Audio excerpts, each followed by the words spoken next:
எல்லாரையும் இந்த சந்தர்ப்பத்தில் சந்திக்கிறது. உண்மையிலேயே இந்த படம் பொறுத்த வரைக்கும் நான் வரும்போது தான் யோசிச்சுட்டே வந்தேன். இந்த மாதிரி ஈவெண்ட் வந்து நிறைய படத்துக்கு நடக்காது, பட் இந்த படத்துக்கு நடந்திருக்கு. அண்ட் நிறைய பேருக்கு இங்கே மைல் ஸ்டோன்ஸாகவும் இருக்கு.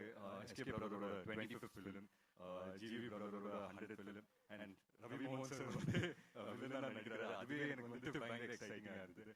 அண்ட் அஃப்கோர்ஸ் ஷீலாவோட முதல் தமிழ் படம்.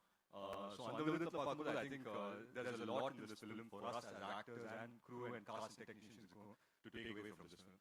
பட் அதை தாண்டி எனக்கு என்ன ஒவ்வொரு தடவை நான் செட்டில் போய் நிற்கும் போதும் நான் யோசிப்பேன், இந்த மாதிரி வந்து பார்க்கறதுக்கு இவ்வளோ நல்லா இருக்கு. இந்த வந்து இப்போ ஆடியன்ஸ் வந்து பார்க்கும்போது எஸ் நாங்கள் எடுத்த படம் தான் பார்ப்போம், பட் நாங்கள் போட்டுக்கிற செட்டில் இந்த எக்ஸ்பீரியன்ஸ் யாருமே பார்க்க மாட்டாங்க அப்படின்னு சொல்லி தோணும். But so glad that Akash இந்த இனிஷியேட்டிவ் எடுத்துட்டு and Sudhaman இந்த இனிஷியேட்டிவ் எடுத்துட்டு they have just created a whole different experience அப்படிங்கிறது பார்க்கும்போது ரொம்ப ரொம்ப சந்தோஷமா இருக்கு. So yeah, welcome to the world of Parashakti. Thank you once again.